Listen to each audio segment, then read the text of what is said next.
Good morning. This is John from the Springs Mennonite Church again, and I'm happy to be here with you. Here it is on Thursday, getting near the end of the week, and I have another idea to share with you, on my topic for this week of statements about God. This time I want to look at the 10th chapter of the Gospel of John. Now, the first part of this chapter, which I'm not going to read, is Jesus telling a story about the sheep and the gate and him being a good shepherd and taking care of things. And he ends up by saying that the sheep won't follow a stranger. They will run from him because they don't know his voice. Just recently, I was down at a friend's house who has a bunch of sheep. And I used to have sheep, but it's been a long time ago. And when she went out and called them, they all came running. Just fast as they could go.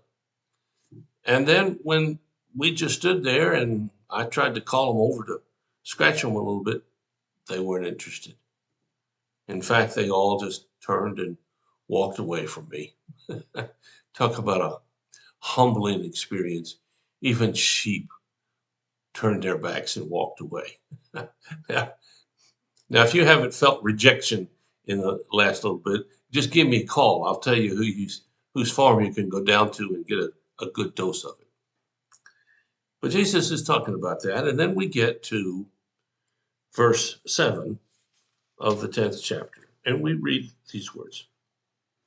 I tell you the truth. I am the gate for the sheep. All who came before me were thieves and robbers. But the true sheep did not listen to them. Yes, I am the gate.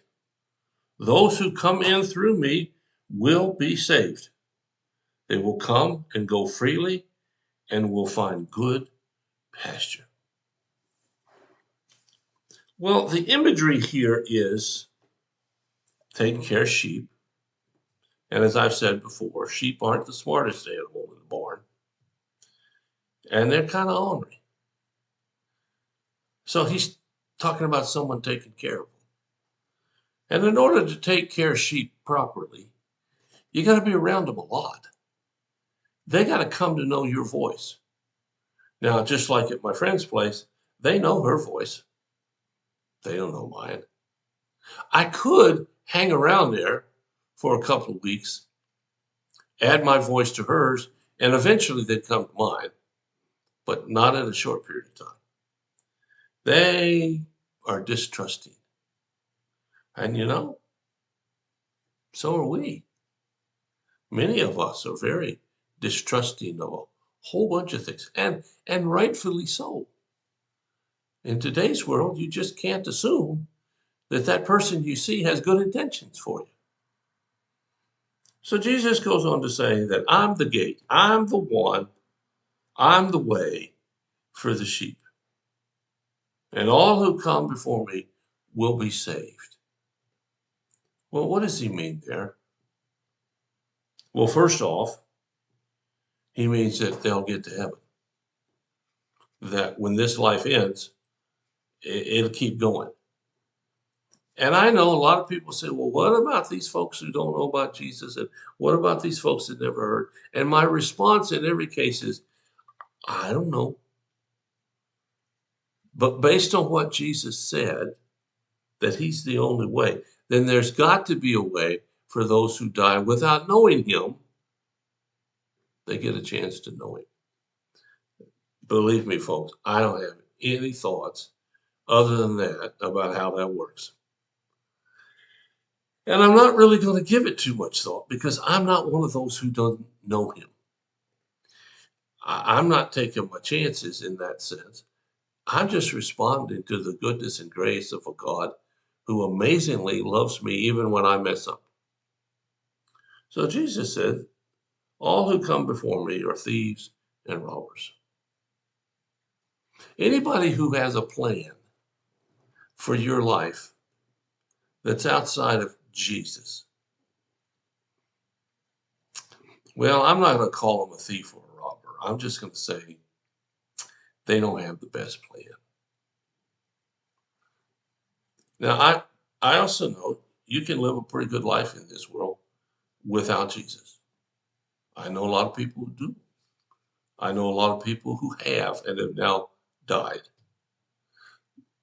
But I also have to tell you, if you want to live the way the Bible assures us of the next best outcome, then that means that you follow the Lord. Here's what he says again. Let me tell you. All who came before me were thieves and robbers, but the true sheep did not listen to them. Yes, I am the gate. Those who come in through me will be saved. And here's a good part. They will come and go freely and find good pastures. Well, I guess if you live in the city, there aren't a whole lot of pastures around to figure out if they're good or not. Fortunately, I don't live in the city. I live in the country.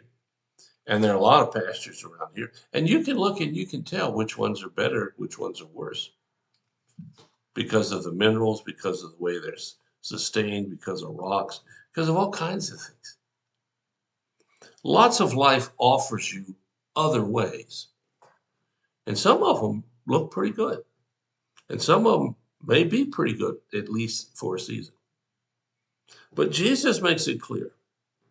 God says, you want to spend eternity in my presence, you got to go through Jesus. Now, I suppose if you don't want to spend your eternity in God's presence, or somehow the idea of that just really turns you off, well, don't listen to me. Heck, you won't be the first person who doesn't listen to me.